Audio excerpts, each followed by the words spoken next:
WrestleMania 11. WrestleMania 11. The worst WrestleMania of all time. Hands down. There's no debating it. It felt like a Raw from 1995. The entire show. In a normal Hartford building where the Whalers used to play hockey. Now the Carolina Hurricanes. But the old Hartford Whalers used to play hockey there. This is the second WrestleMania without Hulk Hogan. And this is the only WrestleMania since the Macho Man did not appear, as he had left for WCW. Vince McMahon and the King do commentary for the second year in a row together. This WrestleMania, like I said, the main storyline was between a football player, LT, and Bigelow, that brought in some mainstream coverage. But even if it did bring in mainstream coverage, I'm sure they would have turned right back around because of how bad the show was. Special Olympian Kathy Huey sang a rendition of America the Beautiful. Prior to the LT Bam Bam match, Salt and Peppa sang What a Man, What a Man. Several other celebrities actually did appear at this show, though. Nicholas Totoro of NYPD Blue, Jonathan Taylor Thomas of Home Improvement, Pamela Anderson and Jenny McCarthy were probably the best known celebrities there. They were in there for the main event. The attendance figure was low compared to WrestleMania 10.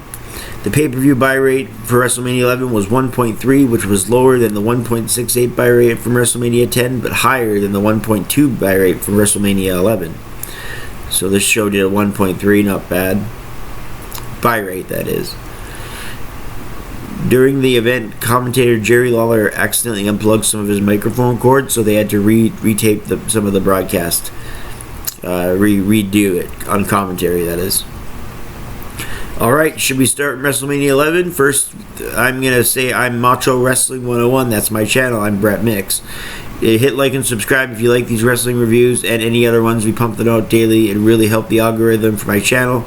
And please comment on what you feel about this WrestleMania, even though I know that if you went to the washroom and excused yourself and then took a look, it would be similar. So it's not the brightest metaphor and it's not the cleanest metaphor, but it's the most appropriate metaphor I can use while reviewing this DVD. I can't articulate it into words any better than that. Alright, this show gets going with the Allied Powers, Luger and Bulldog, against the Blue Brothers, Jacob and Eli Blue with Uncle Zebekiah. If that doesn't spell excitement, I don't know, man. The Bulldog hit a sunset flip in the corner while the Blues, while he's down, receiving shots by Luger. The Allied Powers won after the Bulldog got the victory of the sunset flip at 6:34. The ending is hated by a lot of people because it was sloppy and it made 0 sense. The opener was sluggish at best, not good at all. I'd call it average to be fair, but it wasn't even average. I give it 3/4 of a star. Bad opener. Next, we had a Double J Ramon match that had potential because at Royal Rumble 95 they put on a banger. Backstage before this match there was technical difficulties, which was fitting because the whole show just didn't run concurrently very well. During an attempted interview with Jenny McCarthy, the microphone didn't work, so McMahon back on commentary was panicked and he just went, ha ha ha ha, yeah, technical difficulties, ha ha ha ha. That's what McMahon was doing on commentary when the microphone didn't work. And King was like, do you think your microphone can work? I can't do a King impression anymore. Oh, God. So Jarrett was the IC champion going in because he beat Ramon from the Rumble. These two guys put on a decent match here. At least it was decent. Jarrett slapped on the figure 4 leg lock in mid-ring. Ramon tries to escape. He wills out of the bad predicament and then comes out with power holds and Jarrett looks like he's seeing a madman. The roadie reaches out, but Jarrett limps towards him in the corner of the ring. After all the punishment Ramon has delivered. Then Ramon ducks a clothesline and sets Jarrett up high. Ramon climbs to the top to meet Jarrett and he looks down from the top rope and hits a superplex. Ramon sells the knee after hitting the superplex. Ramon limps to his feet and signals for the end, for the Razor's Edge. He picks up Jarrett. Jarrett stretches his arms. Ramon hit Jarrett up high, goes for the edge, but the roadie came in and stopped the move, DQing Double J. The 1-2-3 Kid comes and enters after that and cleans house with a series of spinning heel kicks. So in the end, Ramon won by disqualification, but not the title, of course, at 13:32 since the roadies stopped the Razor's Edge. Decent match overall, felt a little bit overbooked at times with the ending. It did tell a decent story at a solid pace throughout. In comparison to the Royal Rumble 95 match, it's not anywhere near it, but it's still a good match considering the one before this sucked and it's WrestleMania 11. So I give it 2.5 stars. Next, we got The Undertaker versus King Kong Bundy, and this isn't The Undertaker where he's fast. This is the slow-moving Undertaker. So, this is the Undertaker. I tried to roll my eyes in the back of the head. I don't know how good I did because I'm not looking at myself right now. But I am looking at my old review I wrote because I rate these matches with what I think now after the rewatch mixed in with my written review. I read some praises for my written review and then I just look at the rating and then I come up with the rating that I did when I rewatched it and I mix them, and that's how I come up with the formula for the new ratings if anyone was interested. You probably realize that because my eye is not looking at you and I'm reading my notes. But I'm very much here, and I very much realize that the match that we're watching right now between the Taker and King Kong Bundy did not go so well. It was very slow. Undertaker goes 4-0 at WrestleMania after putting Bundy away. The Undertaker hit a flying clothesline for the win. No choke slam, no tombstone. He could have hit at least a choke slam on King Kong Bundy, but nope. Match was terrible. 1/4 star. Here we got an okay match. Smoking Guns defend their titles against Owen Hart, who has a mystery partner coming out with Fuji and Cornette. It's Yokozuna. So Owen Hart wrestled a decent match against the likes of Bart Gunn and Billy Gunn. Yoko came in and did his big spot moves. Some pop for the King of Hearts, which is nice to see, as Owen came in and hit his enziguri. In the end, they became the new tag team champions after Owen Hart pinned Billy Gunn after Yokozuna's dirty work from the outside. Owen celebrated on the way out. Whoa! This match was pretty decent as far as tag team matches go. I like the teamwork and chemistry between Yokozuna and Owen, double teaming the Guns. They looked like naturals even though it was their first time teaming together. Nothing incredibly deep, but just solid overall. I give it 2 stars and 1/4. The next match, Bret Hart's in, so you're thinking, great. Bob Backlund's in. You're thinking, great. They had a classic from Survivor Series 94, and it's an I Quit match. Great. With Roddy Piper, the referee. Great. Second straight WrestleMania, Roddy Piper's in Bret Hart, refereeing a Bret Hart match. Except for the fact that this match wasn't good. Bret Hart said this is his worst pay-per-view match of all time. And yeah, that's fitting for this night. I have to tell you a little bit of commentary though, which I was reading for a second and got stuck on. There's this commentary bit I wrote out. So Lawler and Vince are talking, right? During the match, because there's not much going on other than Piper going, "Do you quit? Do you quit?" No! That was redundant.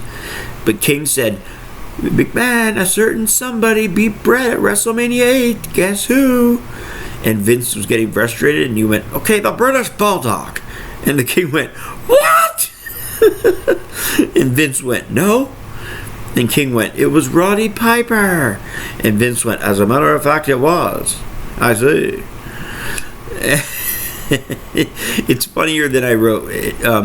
It's just because the King was hounding McMahon, and McMahon's like, "I don't know who it is," and then he just guessed. He went, "The British Bulldog," and King goes, "What?" I'm sorry, but that made me laugh my ass off when I wrote that down on my old review. Yeah, when I rewatched this match, it was shit. It was just absolute shit. I give it a 1.5 stars just because Bret Hart and some of his moves look crisp. And Backlund's a good worker, so some of the submission holds were decent, but again, it was a terrible match. 1.5 stars. 1.5 stars is probably fair. Bret made Backlund quit after he put a chicken wing crossface of his own on him at 9:34. About 8 minutes too long. Next, we had one of the main events, Big Daddy Cool Diesel with Pamela Anderson versus Shawn Michaels, who had Psycho Sid and Jenny McCarthy in their corners. Whose side would Pamela Anderson be on was the question of the night. I wonder what her payout was for being here and at the Royal Rumble. Anyway, it added a lot to it. This match was actually really good, though. It was not great, not amazing, not a classic, but it was really good. They had great chemistry. It did Diesel and Michaels. Same way with Bret Hart with Diesel. Big men have chemistry with agile little men.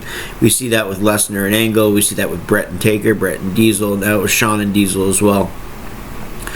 Shawn leaps off the corner and Diesel caught him in the midair, dropping Michaels with a side suplex.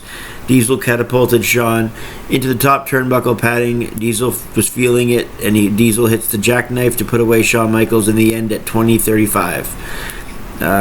Diesel kept his reign going, which wasn't the smartest move booking-wise or revenue-wise or ratings-wise, but they kept it going. It was only a few months in, and they kept going and going until November. But this match was match of the night, but again, what can you say? It has nothing on their In Your House match from '96, the Good Friends, Better Enemies. I gave this match 3 stars as a match of the night. Up next, the main event sees LT and Bam Bam. I'm going to tell you the rating I give right at the beginning. 2 stars for this. 1, because LT did a better job than anyone would have thought. 2, because Bam Bam did a great job with him, carrying him, and Bam Bam is just a good worker overall. I don't know about it as the main event, but for mainstream purposes, they did it as the main event, and it worked. LT put away Bam Bam at 11:42, following his 3rd flying forearm. This match was as good as it probably ever could have been. Some claim it to be the worst main event in the history of WrestleMania. I don't think so.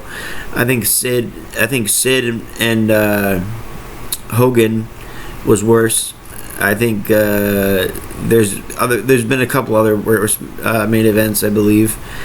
I'm just trying to think of WrestleMania 4, Savage DiBiase. No, it was a bit better than that.